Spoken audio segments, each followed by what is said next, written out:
Tonight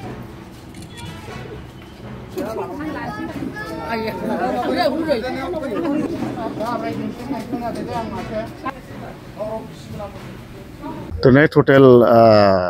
jaha हिन्जावफोर गोजा आरो ओमफ्राय हौवाफोर सेंग्राफोर ज' जानानै 30 जन दिनैहाय 30 न'खर जाहा मा होनो बंसिगाव प्राइमारि आन्दाराव थानाय गरामारि आरो गजरामराथि आरो गसकाटा बे मोनथामनि ज' जानानै बिथांमोना दिनैहाय 30 न'खर आंजों ज'यै जाफैदों। बिथांमोना सिगाङावनो आंखौनो मदद होनानै फैखानाय मानसिफोर गोजा गासिबो रावबो नङा बिपिआवनो खाजोबमोन बिथांमोना दिनैहाय फिन बिथांमोना आंखौ गोसोखांदों फैदों आंबो नाजावनानै लादों थिग बिदिनो बयबो फैनो थाखाय थियारि जोब नाथाय दा बैसागु सफैनोसैखाय आं लानायखौ एसे दोनथ'नो नागिरदों थेवब्लाबो दिनैहाय बिथांमोना गावसोरो दिनै लाखानोसै होननायाव दिनै आं लेंहरनानै न'आवनो लानाय जाबाय आरोखि। दा दिनैहाय नुहुरदों नंगौ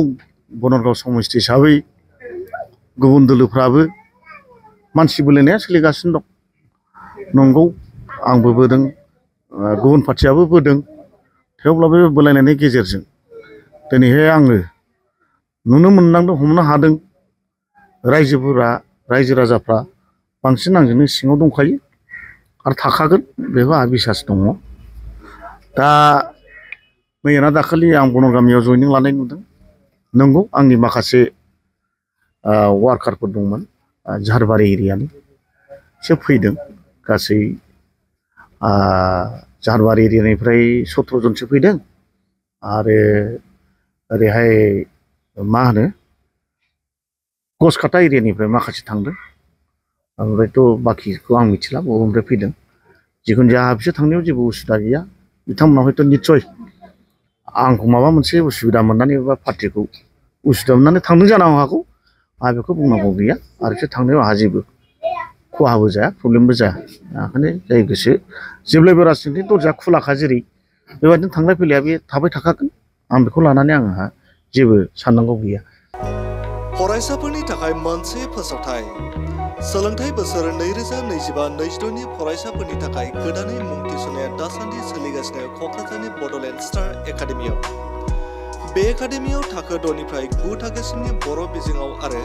10 निफ्राय 12 थाखोनि इंराजि आरो बर' बिजोङाव आर्ट्स साइन्स आरो कमार्स स्ट्रिमनि मुं थिसननाया सोलिगासिनो।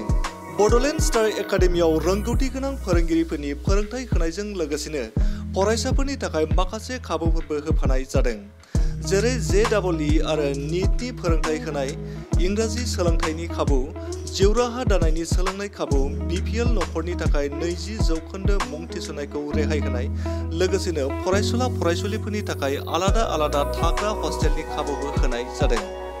गोसो गोनां फरायसाफ्रा क'क्राझारनि थिथागुरि समबाय भवननि साखाथियाव थानाय बड'लेण्ड स्टार एकाडेमियाव गोदानै मुं थिसनोब्ला नैबे मबाइल नाम्बार 7638008149 एबा